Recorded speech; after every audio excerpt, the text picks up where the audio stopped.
तो आप सभी का स्वागत है प्लेटिनम क्लासेस की इस ऑनलाइन प्लेटफॉर्म पे। एग्जाम में 5 से 6 दिन और बच चुके हैं, तो आज से हम एक एक सेट करते रहेंगे। तो आज हम पहला सेट देखेंगे हिंदी का। इसमें जो महत्वपूर्ण क्वेश्चन होंगे उस पर हम विशेष चर्चा करेंगे, ठीक है। उसके सभी चारों ऑप्शन पे अगर चर्चा करने लायक होगा तो चारों ऑप्शन पे चर्चा करेंगे, और बाकी जो सामान्य प्रश्न है उसको ऐसे देखते चलेंगे।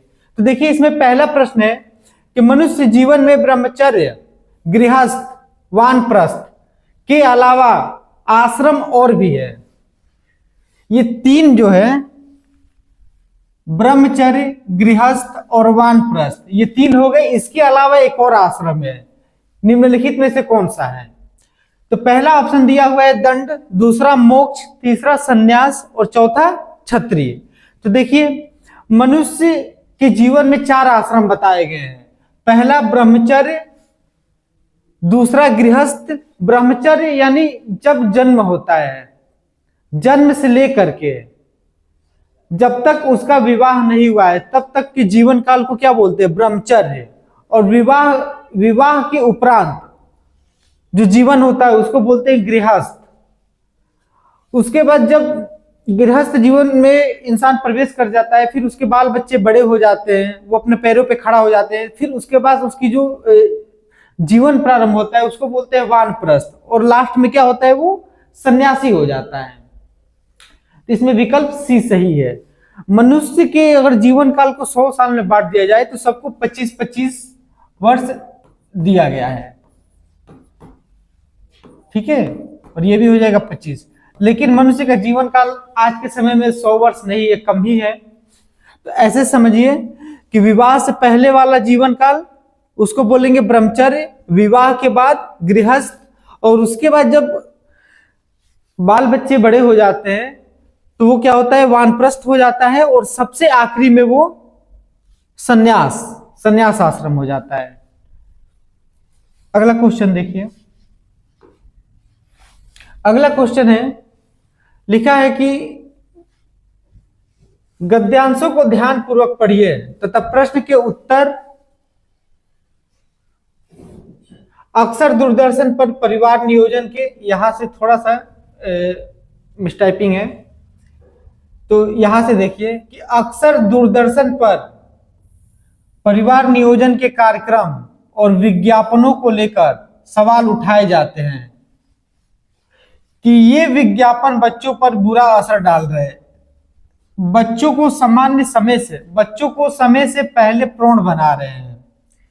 क्या सचमुच इस तरह के विज्ञापन समाज के लिए अहितकर है? यह तथ्य सभी एक स्वर में स्वीकारते हैं कि आज बढ़ती आबादी सबसे बड़ा संकट है, परंतु बढ़ती आबादी पर रोक के लिए कौन से कारगर उपाय किए जाए, यह चिंतन का बिंदु रहा है।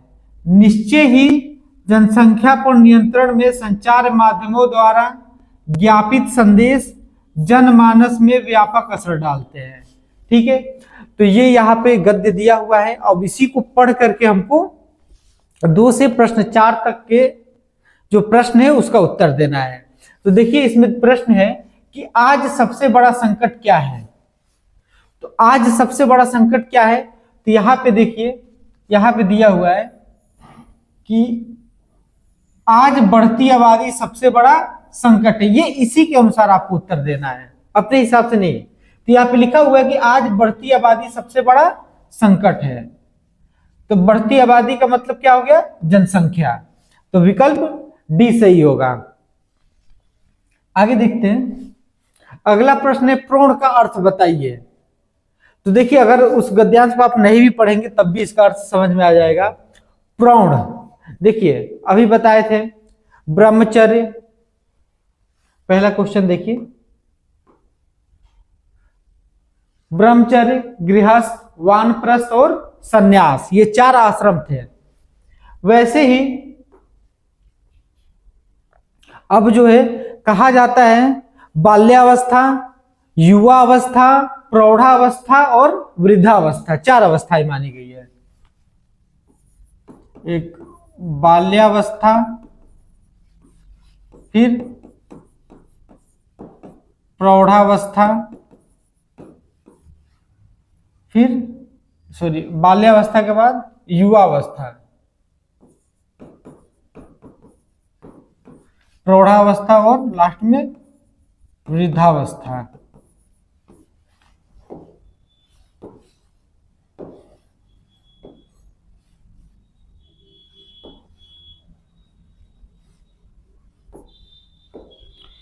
तो बाल्यावस्था हो गया, युवावस्था हो गया, प्रौढ़ावस्था हो गया, वृद्धावस्था। तो यही पूछ रहा है प्रौढ़ का अर्थ क्या है।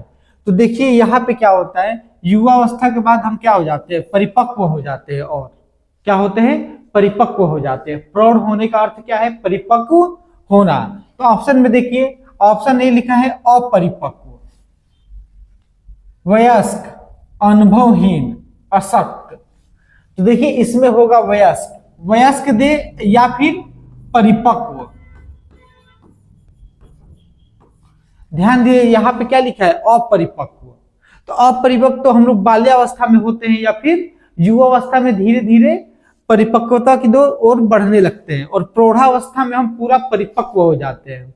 जैसे अगर कोई 40 साल का व्यक्ति है तो क्या है, प्रौढ़ है, परिपक्व है। तो प्रौढ़ का अर्थ क्या होगा, वयस्क या फिर परिपक्व। अगला प्रश्न देखिए, अगला प्रश्न है कि कौन सा शब्द उपाय से संबंधित नहीं है। तो देखिए अभी गद्य पढ़े होंगे तो आपको ध्यान होगा, और अगर गद्य नहीं ध्यान से पढ़े तब भी इसका उत्तर आप बता सकते हैं। अब देखिए होता क्या है कि एग्जाम में आप बार बार दिया था उसमें कि 2 से 4 तक के प्रश्नों का उत्तर आप इसी गद्यांश के अनुसार देंगे।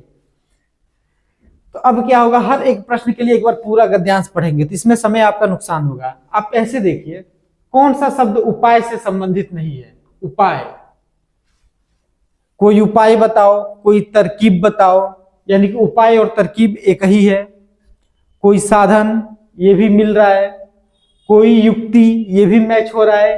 कोई विलक्षण, विलक्षण नहीं होता है। विलक्षण मतलब इसका प्रयोग कहाँ करते हैं, जैसे हम कहते हैं कि वो बहुत विलक्षण प्रतिभा का धनी है। विलक्षण मतलब ऐसा लक्षण जो सब में नहीं होता है, विलक्षण प्रतिभा का धनी है वो। तो ये सबसे अलग है। और ये जो है तरकीब, साधन और युक्ति, ये तीनों क्या है, ये उपाय से संबंधित है तीनों। और पूछ रहा है कि इस उपाय से संबंधित नहीं है, तो विकल्प सी आपका सही हो जाएगा। तो देखिए इसमें क्या है, इसमें आप उस गद्य को नहीं पढ़ते तब भी इसका उत्तर बता देते, तो ऐसे समय बचता है। जरूरी नहीं है कि आप जो वो कह रहे हैं वही आप करें। अगला प्रश्न देखिए, कह रहे हैं इसमें कि कौन सा विशेषण निश्चित संख्यावाचक विशेषण नहीं है। इसमें देखिए प्रश्न थोड़ा सा हमें गलत लग रहा है, ठीक है, लेकिन आंसर देखिए, विकल्प देखेंगे तो आंसर आसानी से बता देंगे। प्रश्न थोड़ा सा गलत दिया हुआ है, तो आप ये संख्यावाचक की जगह परिमाणवाचक हो सकता था, लेकिन आप इस निश्चित पे ध्यान दीजिए अभी। तो देखिए कुत्ते के लिए 2 मीटर कपड़ा चाहिए, तो 2 मीटर निश्चित है, बिल्कुल निश्चित है। फिर आगे कह रहा है कि 1 किलो आम से ज्यादा मत लाना, 1 किलो आम निश्चित है ये भी। फिर सैकड़ों लोग मारे गए थे, सैकड़ों लोग में निश्चित है कि कितने, 100 लोग की, 200 लोग की, 500 लोग, निश्चित नहीं है। सैकड़ों क्या है, अनिश्चित है। चाय में 50 ग्राम चीनी डालना, 50 ग्राम निश्चित है, कितना होगा 50 ग्राम चीनी। तो किसमें निश्चित नहीं है, तो इसमें निश्चित नहीं है, तो ये क्या हो जाएगा, विकल्प सी सही हो जाएगा। 2 मीटर निश्चित है, 1 किलो निश्चित है, 50 ग्राम निश्चित है, लेकिन सैकड़ों लोग निश्चित नहीं है, कितने लोग हैं। अगला प्रश्न देखिए, अगला प्रश्न है कि पुष्कर का अर्थ बताइए। ऑप्शन ए दिया हुआ है नदी का नाम, ऑप्शन सी दिया हुआ है ट्रेन का नाम, ऑप्शन बी मूसक, ऑप्शन डी सरोवर। तो आप लोग नाम सुने होंगे, पुष्कर क्या है, पुष्कर झील है, या फिर इसी को क्या कहते हैं, सरोवर, ठीक है। और पुष्कर झील कहाँ है, ये राजस्थान में है, राजस्थान में। ठीक है, अगला प्रश्न देखिए। अगला प्रश्न है कि मैंने आम ले लिया है, मैंने आम ले लिया है का बहुवचन क्या होगा? इसका आपको बहुवचन बताना है। ऑप्शन देखिए, बिल्कुल ध्यान से पढ़ना है और एक बार पढ़ना है। दो बार जल्दीबाजी में पढ़ेंगे तो आपको 2 बार 3 बार पढ़ना पड़ेगा, तो इसलिए बिल्कुल आराम से पढ़िए तो एक बार में काम चल जाएगा। मैंने आम ले लिए हैं, मैंने आम ले लिए हैं, ये नहीं होगा। मैंने आम लिए हैं, हमने आम ले लिए हैं। देखिए हमने वाला नहीं होगा, ठीक है, मैंने वाला, इन दोनों में से कोई एक सही हो सकता है। तो मैंने आम लिए हैं, ये गलत होगा। मैंने आम ले लिए हैं, ये बिल्कुल सही होगा। ठीक है, विकल्प ए बिल्कुल सही है, मैंने आम ले लिए हैं। चलिए अगला प्रश्न देखते हैं। अगला प्रश्न है जटिल का अर्थ बताइए। जटिल का अर्थ क्या है? पेचीदा। जटिल का अर्थ पेचीदा होता है। ठीक है, ये तो बिल्कुल इजी सा क्वेश्चन था। जटिल का अर्थ क्या होगा? पेचीदा। अगला प्रश्न देखिए। अगला प्रश्न है कि दिए गए विकल्पों में सही वाक्य चुनिए। इसमें आपको बताना है कौन सा वाक्य सही है। मैंने आपसे प्रणाम किया था, ये तो बिल्कुल गलत है। मैंने आपसे प्रणाम किया था, ये नहीं सही लग रहा है। मैं आपको प्रणाम किया हूं, ये भी गलत है। मैंने आपको प्रणाम किया था, मैंने आपको प्रणाम किया था, ये सही है। मैं आपको प्रणाम किया था, मैं नहीं होगा, मैंने होगा, तो ये भी गलत है। तो विकल्प इसमें कौन सा सही है? सी, मैंने आपको प्रणाम किया था, बिल्कुल शुद्ध वाक्य है। अगला प्रश्न देखिए। अगला है कि गाढ़ा शब्द का विलोम बताइए। तो गाढ़ा का क्या होगा? पतला। ये तो सिंपल क्वेश्चन है, गाढ़ा का विलोम हो जाएगा पतला। अगला प्रश्न देखिए। अगला प्रश्न है कि जिंदगी नामा के लेखक कौन है? जिंदगी नामा के लेखक कौन है? इसमें देखिए ऑप्शन ए दिया है कृष्ण सोबती, कृष्णा सोबती, कैफी आजमी, केदारनाथ सिंह और कालिदास। तो देखिए जिंदगी नामा जो है वो कृष्णा सोबती की रचना है। कृष्णा सोबती की रचना कौन सी है? जिंदगी नामा। इसी जिंदगी नामा पे इनको ज्ञानपीठ पुरस्कार मिला था, ज्ञानपीठ पुरस्कार। जिंदगी नामा पे कृष्णा सोबती जी को ज्ञानपीठ पुरस्कार मिला था। कृष्णा सोबती जी की अगर अन्य रचनाएं देखा जाए तो एक इनकी रचना है समय सरगम, समय सरगम। एक और इनकी रचना है दिलो दानिश। एक इनकी रचना है गुजरात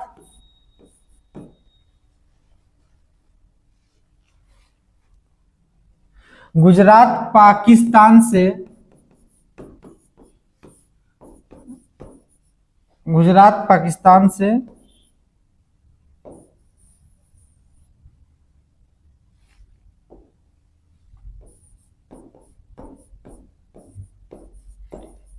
गुजरात हिंदुस्तान।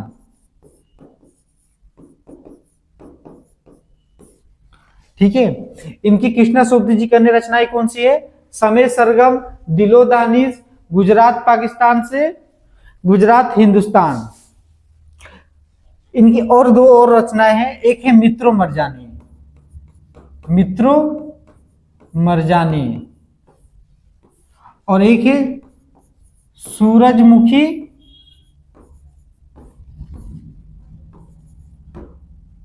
अंधेरे के, सूरजमुखी अंधेरे के। तो कितनी इनकी रचनाएं हो गई? समय सरगम, दिलो दानिश, गुजरात पाकिस्तान से गुजरात हिंदुस्तान, मित्रो मरजानी, सूरजमुखी और जिंदगी नामा। जो कि जिंदगी नामा पे इनको क्या मिला था? ज्ञानपीठ पुरस्कार। ज्ञानपीठ पुरस्कार क्या होता है? सर्वोच्च सम्मान होता है हिंदी में। सबसे बड़ा पुरस्कार कौन सा होता है? ज्ञानपीठ पुरस्कार, जो इनको कृष्णा सोबती जी को जिंदगी नामा पे मिला था। तो ये अगर आप चाहें तो इसको नोट कर सकते हैं, ये कृष्णा सोबती जी की अन्य रचनाएं हैं। आगे देखिए अगला क्वेश्चन। अगला क्वेश्चन है कि यह कथा उस समय की है जब लंका जाने के लिए भगवान श्री राम ने सेतु के पूर्व समुद्र तट पर शिवलिंग, देखिए इसमें थोड़ा सा मिस्टेक है कि यह कथा उस समय की है जब लंका जाने के लिए भगवान श्री राम ने सेतु के यहां पे डॉट डॉट डॉट है, ठीक है, छूट गया है यहाँ पे सेतु के यहाँ पे, जैसे यहाँ पे ये दिया है खाली स्थान, वैसे यहाँ पर भी क्या है? खाली स्थान है। तो एक शब्द यहां भरेंगे, एक शब्द यहां भरेंगे, और ऑप्शन आपके पास 4 दिया हुआ है: निर्माण, स्थापित, लांघने, ध्यान, जोड़ने, पूजा, पारने, रचना। अब देखिए यहां पे पहला शब्द फिट करिए कि भगवान श्री राम ने सेतु के निर्माण, सेतु निर्माण के, यहां पे हम इसको लिख दे रहे हैं, ठीक है, यहां पे थोड़ा सा मिसटाइपिंग हो गया है।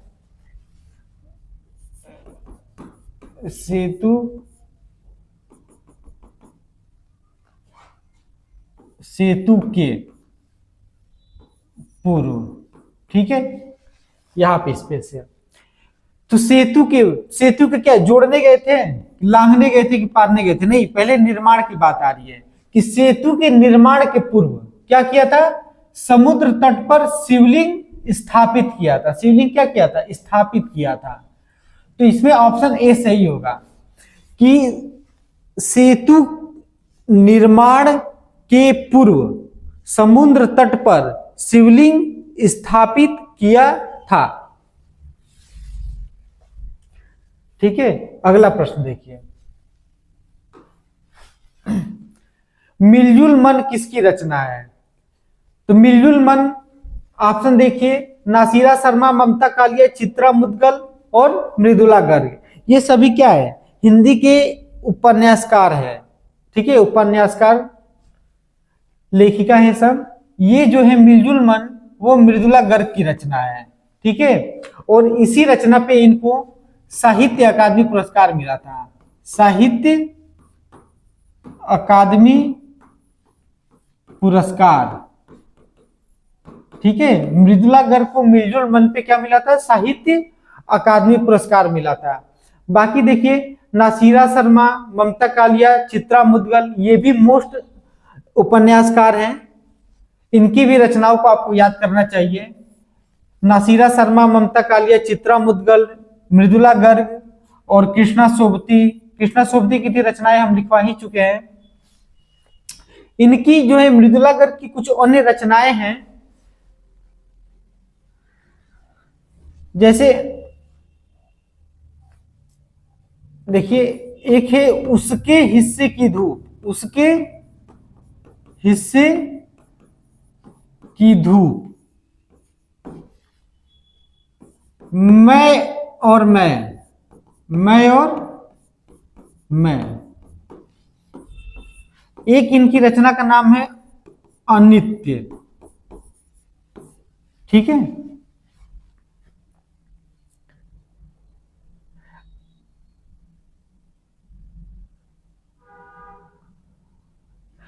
एक है इनका चितकोबरा, ठीक है, चितकोबरा। ये इनकी रचनाएं हैं, आप इसका स्क्रीनशॉट ले सकते हैं।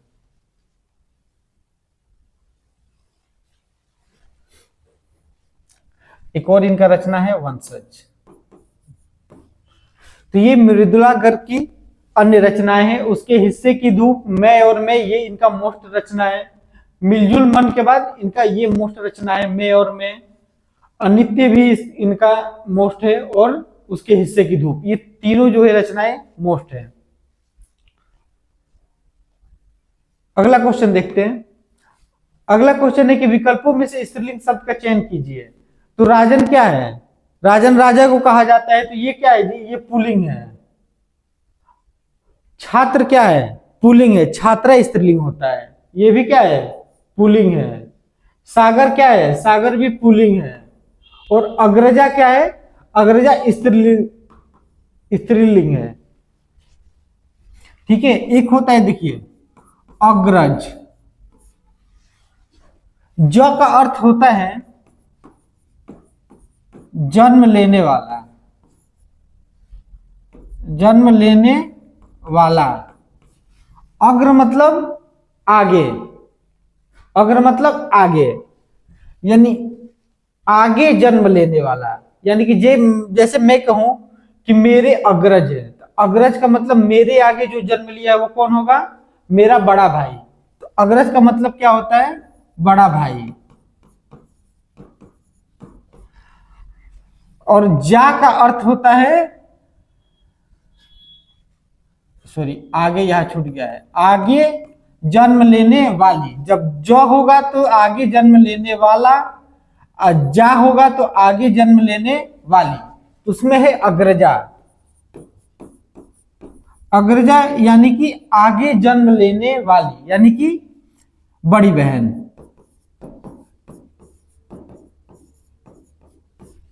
ठीक है। तो अग्रजा क्या है? स्त्रीलिंग है। विकल्प बी सही होगा। आगे देखिए अगला प्रश्न देखिए। अगला प्रश्न के नीचे दिए गए विकल्पों में से शुद्ध वाक्य पहचानिए।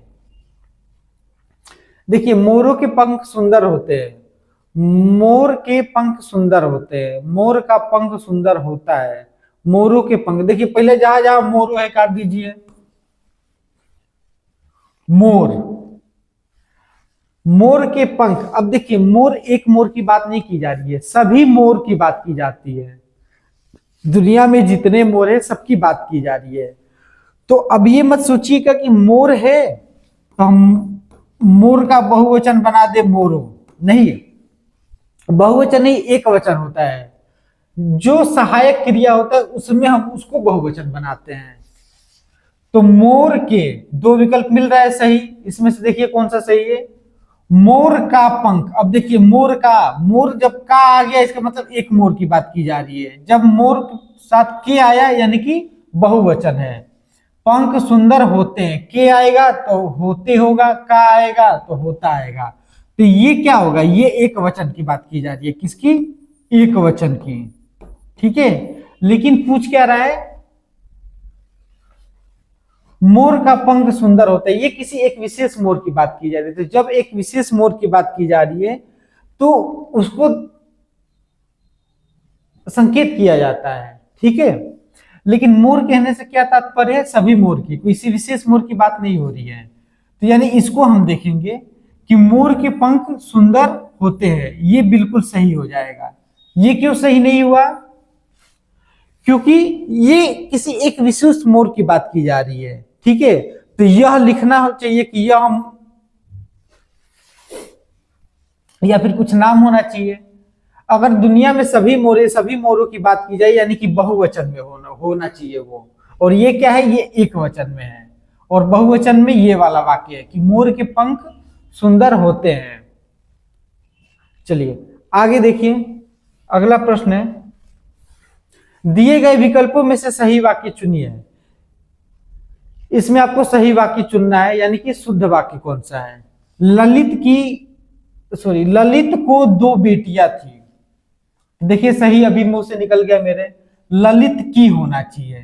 ठीक है। यहां पे को की जगह पे क्या होना चाहिए? की होना चाहिए। ललित की दो बेटियां है। कर्म ही जीवन की कसौटी, ये तन ट होना चाहिए, ये भी गलत है। इसमें क्या होना चाहिए? कसौटी। क्या होना चाहिए? कसौटी। तीसरा विकल्प है कि डर के मारे चोर दौड़ गया। दौड़ गया थोड़ी होता है, भाग गया। तो यहां पे ये दौड़ गया नहीं होना चाहिए, क्या होना चाहिए? भाग गया। तो ये भी गलत है। चौथा विकल्प है कि परिवर्तन से ही विकास के चरण आगे बढ़ते हैं, ये बिल्कुल सही है। तो इसमें सही विकल्प कौन सा है? डी। अगला प्रश्न देखिए।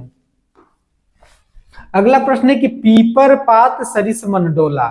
पीपर पात उपमा अलंकार का कौन सा अंग है?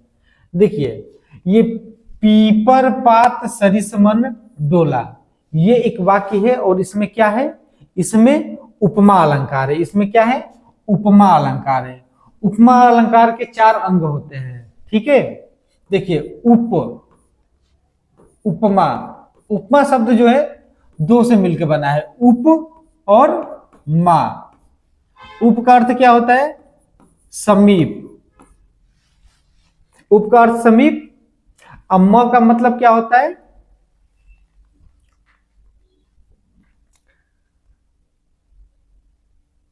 समीप होना, ठीक है।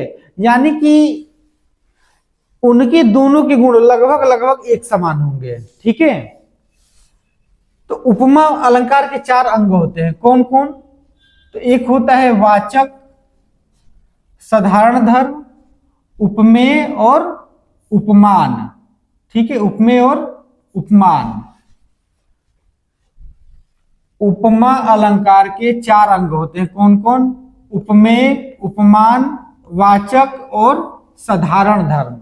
उपमेय किसे कहते हैं, उपमेय मतलब होता है कि जिसकी,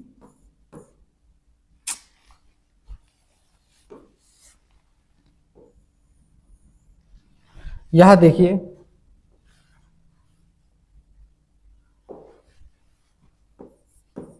उपमेय का मतलब होता है जिसकी उपमा दी जाए, ठीक है। उपमान का होता है जिससे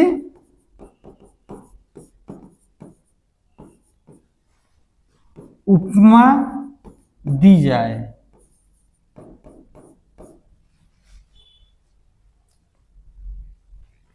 वाचक होता है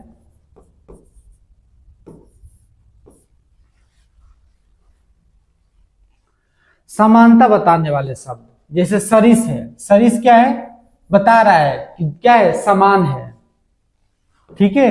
और एक क्या है, साधारण धर्म। साधारण धर्म यानी जो दोनों में कॉमन होगा, ठीक है, जो दोनों में कॉमन होगा। इस वाक्य को अगर फिर से पढ़े कि पीपर पात यानी पीपर का जो पत्ता है, सरिस मन डोला, उसी के समान, सरिस मतलब समान, मन डोलता है, यानी पीपल का पत्ता भी डोलता है और मन भी डोलता है। डोलने का क्या है, क्वालिटी दोनों में कॉमन है, तो उसको बोलेंगे हम साधारण धर्म। जो पीपल के पत्ते का भी धर्म है और मन का भी धर्म है, क्या धर्म है दोनों का, डोलने वाला, ठीक है। वाचक शब्द क्या हो गया, तो वाचक शब्द हो गया सरिस, सरिस क्या हो गया, वाचक।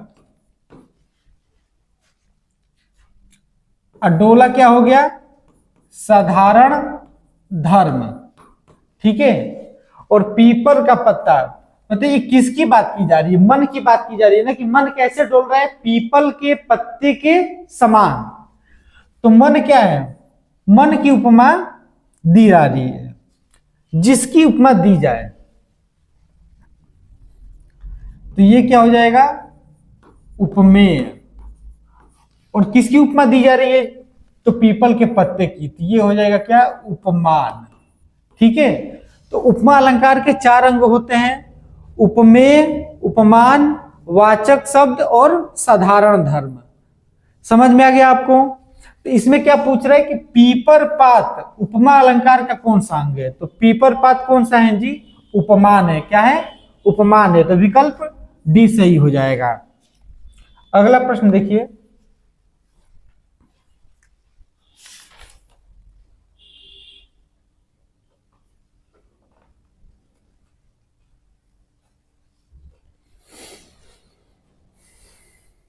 सियार का गुण स्वभाव है, स्वभाव और है, सॉरी, सियार का गुण स्वभाव और है, रिक्त स्थान के लिए उचित विकल्प चुनिए। इसमें जो है, इसमें मिस्टाइप हो गया है, इसमें 2 शब्द दिया है, 2 जगह खाली स्थान होना चाहिए, ठीक है।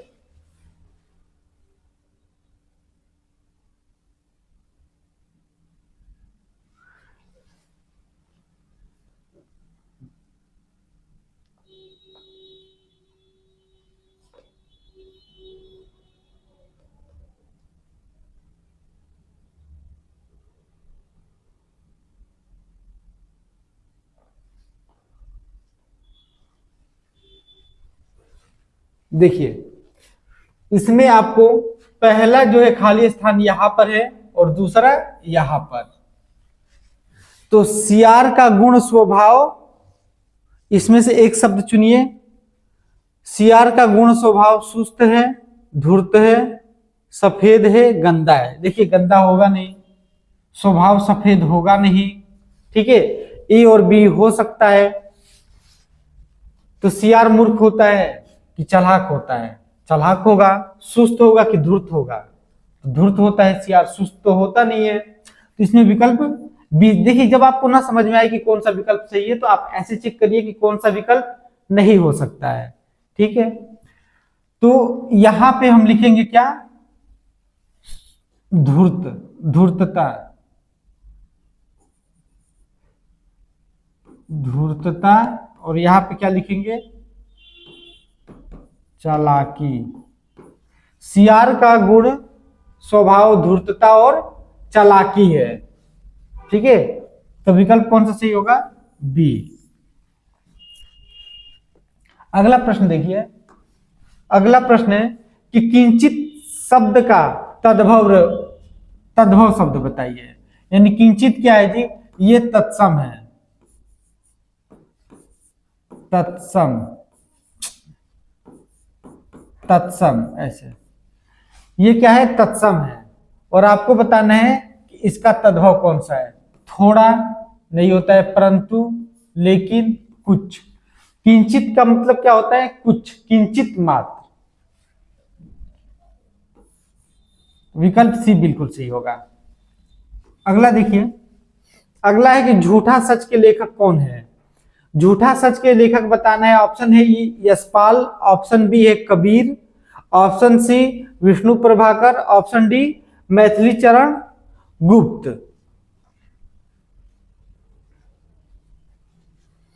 देखिए तो झूठा सच जो है देश के विभाजन पर आधारित एक महत्वपूर्ण उपन्यास है, ठीक है। देश के विभाजन पर आधारित महत्वपूर्ण उपन्यास है यशपाल का। ये जो है झूठा सच उपन्यास जो है 2 भागों में प्रकाशित हुआ था। इसका जो प्रथम भाग था, प्रथम भाग का नाम था, इसके 2 भाग थे, प्रथम और द्वितीय। द्वितीय भाग का नाम था देश का भविष्य, देश का भविष्य। और पहले भाग का नाम था वतन और देश, वतन और देश, ठीक है। ये झूठा सच उपन्यास 2 भाग में प्रकाशित हुआ था। पहले भाग का नाम था वतन और देश और दूसरे भाग का नाम था क्या? देश का भविष्य। इसका प्रकाशन हुआ था कब?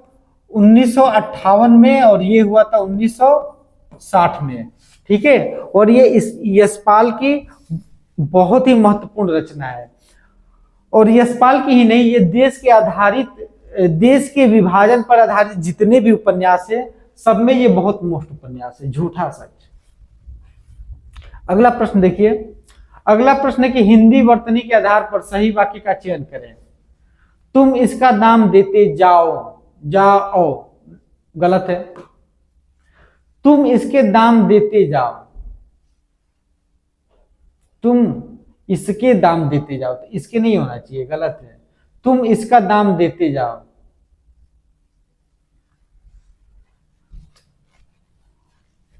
डी देखिए, तुम इसके दाम देते जाओ, बिल्कुल सही है। डी बिल्कुल शुद्ध है। तुम इसके दाम देते जाओ। नहीं, ये नहीं होगा, विकल्प सी सही होगा, सॉरी विकल्प सी सही होगा। तुम इसका दाम देते जाओ, ये नहीं, इसके नहीं होना चाहिए यहाँ पे, ठीक है। तो इसमें कौन सा होगा? विकल्प सी सही है। तुम इसका दाम देते जाओ। अगला प्रश्न देखिए। अगला प्रश्न है कि पायो जी मैंने राम रतन धन पायो, पंक्ति के आधार पर सही अलंकार चुनिए। इसमें बताना है कि कौन सा अलंकार है। तो देखिए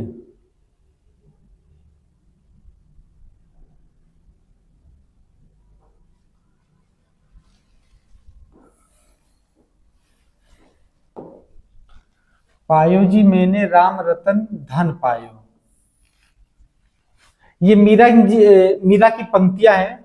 इसमें अनुप्रास अलंकार नहीं है, इसमें क्या है, रूपक अलंकार है। रूपक में क्या होता है, जहां उपमेय में उपमान का अभेद आरोप किया जाए, इसका जब अर्थ निकालेंगे तो मैंने जो है क्या पाया, राम रूपी रतन धन पाया।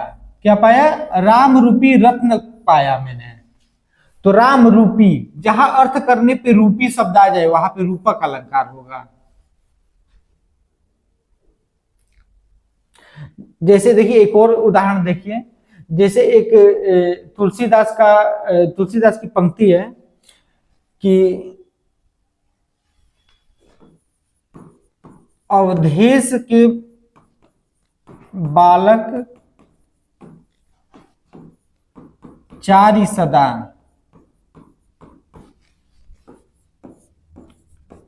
तुलसी मन मंदिर में बिहरे। बिहरे यानी विहार करे, भ्रमण करे, घूमे। यानी अवधेश के बालक चारि सदा, जो अवधेश के 4 बालक है वो सदा यानी हमेशा के लिए तुलसी के मन रूपी मंदिर में क्या करे, विहार करे। मन रूपी मंदिर। पायो जी मतलब मैंने पा लिया, क्या, राम रूपी रत्न। ठीक है, तो जहां पे रूपी आ जाए यानी उपमेय और उपमान में समानता नहीं बताया जा रहा है, यहां पे क्या किया जाए, अभेद आरोप लगाया जा रहा है, यानी दोनों में कोई भेद नहीं है। मन रूपी मंदिर यानी मन और मंदिर में दोनों को एक कर दिया गया है, दोनों में क्या है, अभेद है। राम रतन, राम रूपी रत्न, तो रूपक अलंकार हो जाएगा। अगला प्रश्न देखिए, काफुर होना मतलब क्या होता है, काफुर होना यानी कि भाग जाना, ये तो सिंपल है। अगला प्रश्न देखिए, रेहान पर रगदू किस लेखक का उपन्यास है। ठीक है, रेहान पर रगदू किस लेखक का उपन्यास है, तो देखिए मैत्रेयी पुष्पा तो होगा नहीं क्योंकि ये लेखिका है, गोविंद मिश्र का नहीं है, दूधनाथ सिंह का भी नहीं है, ये उपन्यास जो है काशीनाथ सिंह का है। ठीक है, और इसी पे इनको साहित्य अकादमी पुरस्कार मिला था, किस पे,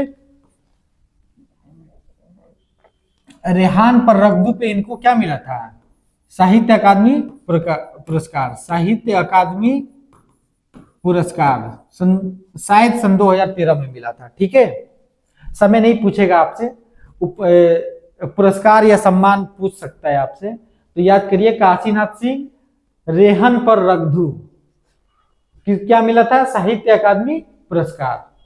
अगला प्रश्न देखिए, अगला प्रश्न है लाल पीला होना, गुस्से के कारण उसका चेहरा क्या हो गया, लाल पीला होने लगा। ठीक है, यानी बहुत क्रोध करना, बिल्कुल बदल जाना, अत्यधिक घमंड होना, लाल और पीला रंग डालना, ये नहीं होगा, अत्यधिक घमंड हो जाना नहीं होगा, बिल्कुल बदल जाना भी नहीं होगा, बहुत क्रोध करना। क्रोध के कारण क्या होता है, लाल पीला हो जाता है चेहरा। ठीक है, तो बहुत क्रोध करना क्या हो जाएगा, लाल पीला होना। अगला प्रश्न देखिए, विकल्पों में से पुल्लिंग शब्द का चयन करें, इसमें पुल्लिंग कौन सा है, तो देखिए परोपकारिणी स्त्रीलिंग है, ये क्या है, स्त्रीलिंग, स्त्रीलिंग। ठीक है, ये भी क्या है जी, तपस्विनी भी स्त्रीलिंग है, हंसिनी भी स्त्रीलिंग है, तेजस्वी क्या है, पुल्लिंग है। स्त्रीलिंग क्या होता है जी, तेजस्विनी, अगर ये रहता तब जाके स्त्रीलिंग हो जाता, लेकिन ये क्या है, पुल्लिंग है, तो विकल्प ए सही हो जाएगा। विकल्प ए क्या है, पुल्लिंग है। ई की मात्रा नहीं देखिए, हंस का क्या होता है, हंसनी, परोपकारिणी, तपस्विनी, लेकिन क्या है ये, तेजस्वी पुल्लिंग है, तेजस्विनी पुल्लिंग स्त्रीलिंग हो जाएगा। ठीक है, तेजस्विनी ये क्या होगा, ये स्त्रीलिंग हो जाएगा, ये क्या है, ये पुल्लिंग है। अगला प्रश्न देखिए, अगला प्रश्न है कि उपमा अलंकार में उप का अर्थ क्या है। उपमा अलंकार में पूछ रहा है उप का अर्थ क्या है? तो बताए थे उपमा शब्द जो है उप और माँ के योग से बना हुआ है। उप का अर्थ होता है समीप, ठीक है, और माँ का अर्थ होता है तौलना। तो किसका पूछा है? उप का पूछा है ना, तो ये तो माँ का अर्थ होता है और ये उप का अर्थ होता है। उप का अर्थ क्या होगा? समीप। तो विकल्प कौन सा सही होगा? डी। अगला प्रश्न देखिए, वह काम बहुत ढंग से करते हैं, वाक्य का काल पहचानिए। वह काम बहुत ढंग से करते हैं। देखिए काल को काल के कितने रूप होते हैं? तीन। एक होता है वर्तमान काल, एक भूतकाल और तीसरा भविष्यत काल। जब चल रहे समय में बात की जाएगी तो वो होगा वर्तमान काल। जब बीते हुए समय की बात की जाएगी तो वो होगा भूतकाल। जब आने वाले समय की बात की जाएगी तो वो क्या होगा? भविष्यत काल। तो ये देखिए किस समय की बात हो रही है? वह काम बहुत ढंग से करते हैं, करते हैं, ये चल रहे समय की बात हो रही है, ठीक है। तो अब देखिए वर्तमान काल है, एक ही ऑप्शन है वर्तमान काल करके। अगर वर्तमान काल करके एक और ऑप्शन होता तब देखते कि सामान्य है कि क्या है, ठीक है। वर्तमान काल करके सिर्फ और सिर्फ एक ही ऑप्शन दिया है तो यही सही होगा, बिल्कुल ठीक है, और देखने की आवश्यकता नहीं है। अगला देखिए, सुप्त का विरुद्धार्थी शब्द होगा, यानी देखिए इस शब्द इतना मत सोचिए, ये विलोम पूछ रहा है। क्या पूछ रहा है जी? विलोम। ये विलोम शब्द पूछ रहा है किसका? सुप्त का। सुप्त मतलब क्या होता है? सोना, ठीक है। सुप्त का मतलब सोना। तो सोना का उल्टा क्या होगा? जागना। सोना का उल्टा विलोम का मतलब क्या होता है? उल्टा, ठीक विपरीत।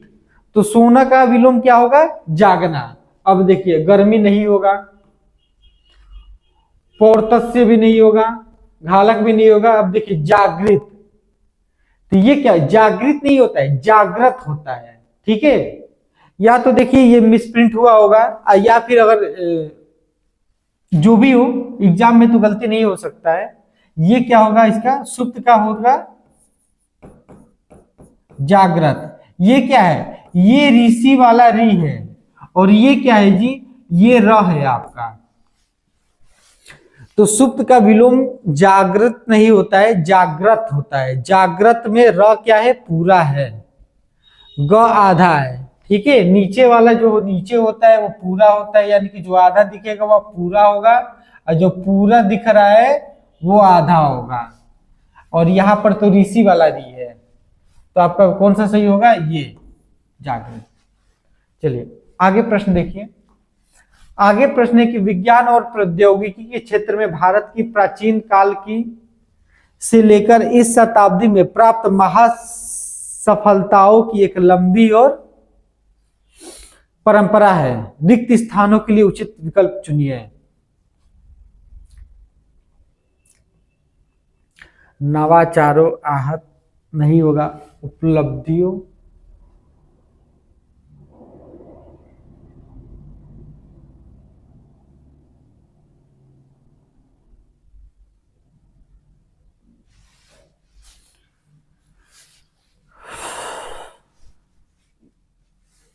इसमें देखिए इसमें थोड़ा सा हमको क्वेश्चन में डाउट हो रहा है कि स्पेस एक जगह छूटा है, एक जगह नहीं होना चाहिए। एक मिनट हम चेक कर लेते हैं।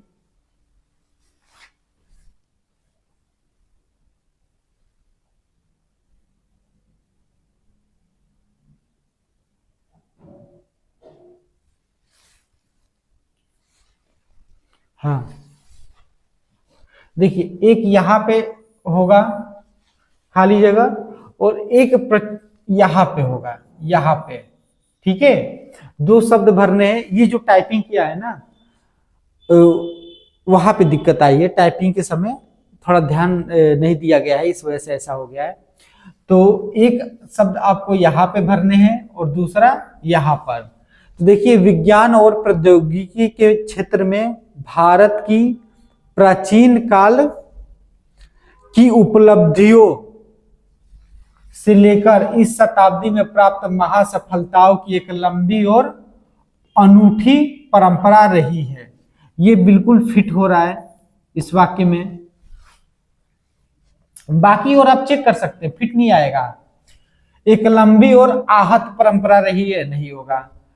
लंबी और अकाट्य परंपरा रही है, नहीं। अभय नहीं, अनूठी रहेगी। उपलब्धियों यहाँ पे, अनूठी यहाँ पे, तो विकल्प बी बिल्कुल सही हो जाएगा।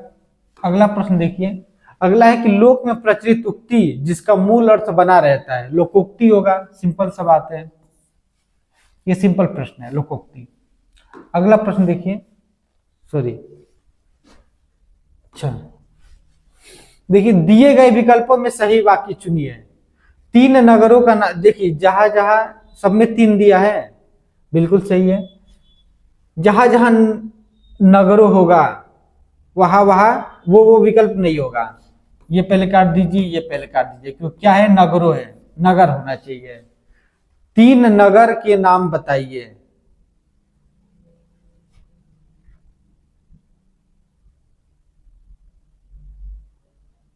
नहीं, 1 मिनट,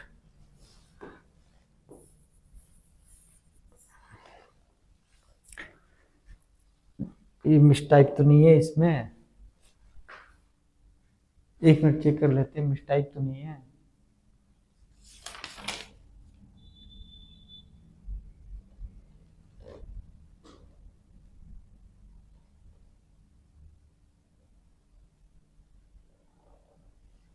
हाँ देखिए, ये तीनों जहां जहां होता वहां पे आप गलत करते। अगर तीनों जहां पे होता, ठीक है, इसको मिटाइए। अगर मान लीजिए 2 विकल्प में तीनों करके दे दे, तो जहां जहां तीनों देता वहां वहां गलत होता, ठीक है। लेकिन सब में 3 दिया है, थोड़ा सा चलिए 3 ही समझिए आप, ठीक है। और बहुवचन किस में होगा, तीनों, जैसे इधर समझिए, वहां पे करेंगे तो सब खिचड़ी पक जाएगा। इधर देखिए, एक होता है 3, 3 भी गलत लिखा है।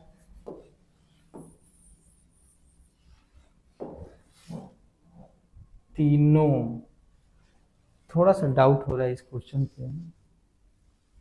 चलिए, नहीं ये तो हम किए हैं ना।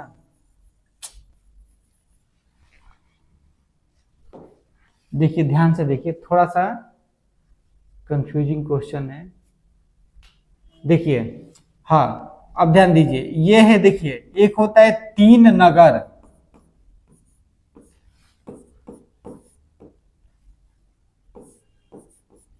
तीनों नगरों, 3 नगरों, यहां पे ध्यान दीजिए, 3 नगरों, ठीक है। तो 3 नगर नहीं होगा, क्योंकि 3 क्या है, 1 से अधिक है, तो बहुवचन होना चाहिए। जबकि ये क्या है, सिर्फ नगर है, तो ये नहीं होगा। तीनों नगरों, तो अब देखिए तीनों नहीं होना चाहिए, ये गलत हो जाएगा। 3 नगरों ये होना चाहिए। अब देखिए 3 नगरों कहाँ पे है, वो सही होगा, ठीक है, ये सही होगा, ये सही होगा। तो 3 नगरों का नाम बताइए, के नाम बताइए, ये सही है विकल्प। 3 नगरों के नाम बताइए। पहचानने का तरीका देखिए, तीनों नहीं होना चाहिए, तो तीनों चूंकि किसी भी विकल्प नहीं, किसी भी विकल्प में नहीं है तीनों शब्द, ठीक है। सब में 3 3 3 दिया है। फिर देखिए, जब 3 है यानी कि 1 से अधिक है, 1 रहेगा तो एक वचन, 1 से अधिक है तो बहुवचन। तो नगर नहीं होना चाहिए, नगरों होना चाहिए, बहुवचन रूप होना चाहिए नगर का। तो नगरों 2 में मिल रहा है, ए में और सी में। फिर जब बहुवचन है तो का नहीं होता है, हमेशा क्या होगा, के रहेगा। इस वजह से विकल्प सी क्या हो जाएगा, सही हो जाएगा। आगे देखिए, मुक्ति बोध के लिए जैनेन्द्र कुमार को, मुक्ति बोध ये रचना का नाम है, ठीक है। एक कवि भी है मुक्ति बोध, उन्हीं के ऊपर जैनेन्द्र ने लिखा है, जिसका नाम क्या है, मुक्ति बोध। रचनाकार कौन है, जैनेन्द्र कुमार। किस पुरस्कार से सम्मानित किया गया था, तो साहित्य अकादमी पुरस्कार मिला था इनको। मुक्तिबोध इनकी क्या है, एक उपन्यास है, ठीक है, रचना है, उस पे इनको साहित्य अकादमी पुरस्कार मिला था। किसको, जैनेन्द्र कुमार को, ठीक है। अगला प्रश्न देखिए, अगला प्रश्न है कि किस वाक्य में प्रविशेषण नहीं है। अब देखिए थोड़ा सा समझिए प्रविशेषण होते क्या है। ठीक है, विशेषण वो होते हैं जो संज्ञा या सर्वनाम की विशेषता बताए। विशेषण क्या होंगे? विशेषण जो संज्ञा या सर्वनाम की विशेषता बताए। प्रविशेषण क्या होते हैं? जो विशेषण की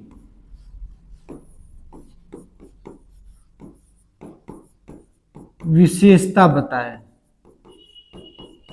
जो विशेषण की विशेषता बताए। जो संज्ञा सर्वनाम की विशेषता बताएगा वो विशेषण हो जाएगा, और जो विशेषण की ही विशेषता बताए वो क्या होगा? प्रविशेषण। जैसे देखिए, मुझे तो थोड़ी ही भूख है, तो मुझे भूख है, भूख क्या है? भूख विशेषण है। अब विशेषण की भी विशेषता बता रहा है, कितना है? थोड़ा है। तो ये होगा विशेषण और ये होगा प्रविशेषण। ठीक है, कलर चेंज कर लेते हैं।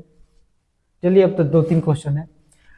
अरे बहुत ही सुंदर फूल है। अब देखिए सुंदर क्या है जी? फूल की विशेषता है। फूल क्या है?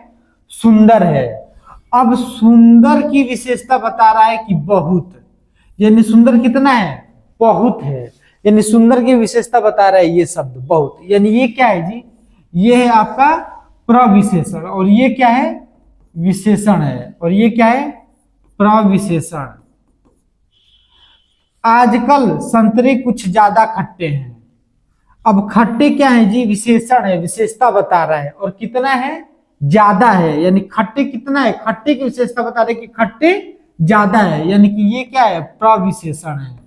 और ये क्या है? विशेषण है। तो सब में क्या है? प्रविशेषण विशेषण है। विकल्प डी को देखें तो बच्चे समझदार हो गए हैं। बच्चे क्या है जी?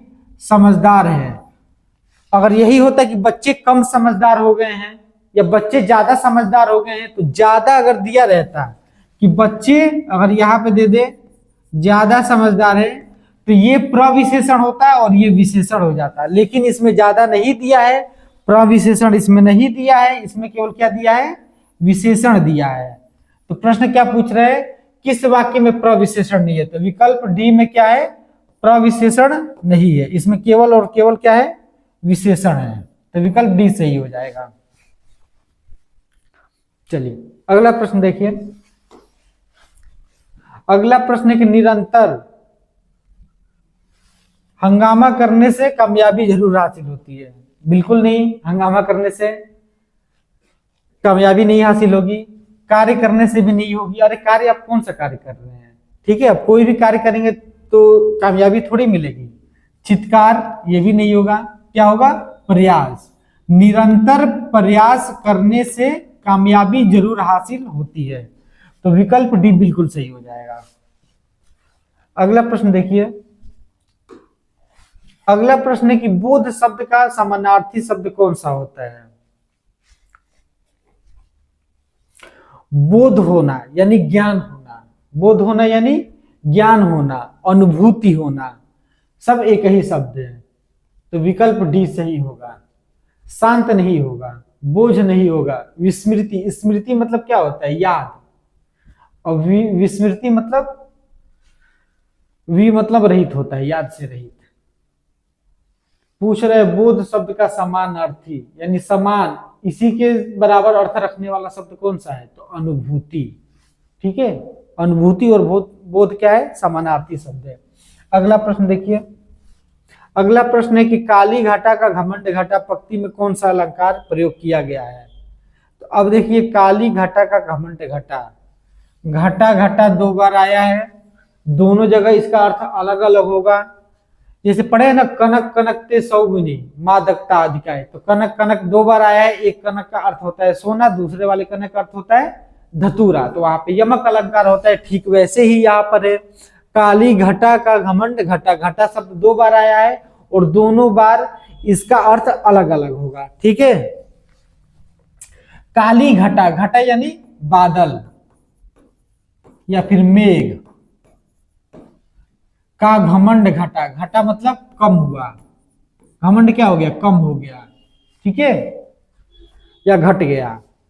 तो इसमें कौन सा अलंकार है, यमक अलंकार। यमक अलंकार वह अलंकार जिसमें क्या हो, एक शब्द 2 बार आए और दोनों बार उसका अलग अलग अर्थ अभिव्यक्त हो, यमक अलंकार होता है। अगला प्रश्न देखिए, थोथा चना बाजे घना, मुहावरे का अर्थ बताना है आपको। कौन सा है, दिखावा बहुत करना परंतु सार ना होना। चने को बजाना ये नहीं होगा, चने रूपी खिलौने से खेलना, बहुत आवाज करना नहीं, विकल्प ए ही सही होगा। थोथा चना बाजे घना, यानी चना क्या है, चना थोथा, थोथा यानी अंदर से खाली है। अब बाजे घना, अब बज रहा है ऐसे जैसे अंदर से क्या हो, ठोस हो, घना हो, वही चीज है, यानी दिखावा बहुत करना। बाजे घना यानी दिखावा बहुत करना, और थोथा चना लेकिन क्या है, थोथा है परंतु सार न होना, अंदर से एकदम खाली होना। तो विकल्प ए सही हो जाएगा। तो आज जो है कितना 39 क्वेश्चन था। तो कल ऐसे ही प्रतिदिन हम एक एक सेट करते जाएंगे। ठीक है, इससे आपको जब आप एग्जाम देंगे अपना 18 के एग्जाम में, एग्जाम देने के बाद आपको पता चलेगा कि ये कितना काम का था। ठीक है, तो ऐसे ही करिए, एक बार देखिए नहीं समझ में आ रहा है वीडियो 2 बार देखिए, देखते रहिए ऐसे वीडियो करके। और सारे प्रश्न जो है सारे प्रश्न जो है आप अब देखिए, अब यहां से आप प्रश्नों का अंदाजा लगा सकते हैं। यमक अलंकार पूछा है, इससे पहले आपने देखा था उपमा अलंकार पूछा था। फिर उपमा अलंकार की जो व्युत्पत्ति होती है, जैसे व्युत्पत्ति बताते हैं हम लोग कि उपमा शब्द किससे मिलकर बना है, उप और माँ के योग से बना है। तो ये चीजें आना चाहिए, उप का अर्थ क्या होता है, माँ का अर्थ क्या होता है। ठीक है, समास जो है सम और आस के योग से मिलके बना है, संधि जो है सम और धी के योग से मिलके बना है। तो ऐसी चीजें को आपको याद करना है। ठीक है, कम से कम सारे चैप्टर तो आपको याद होने चाहिए कि उसकी व्युत्पत्ति क्या है, किसके योग से बना है, समास, संधि। ठीक है, और भी जितने हैं। तो आप ऐसे ही देखते रहिए एक एक सेट प्रतिदिन। तो आज के लिए इतना ही, बाकी मिलते हैं हम आपसे अगले वीडियो में, तब तक के लिए धन्यवाद।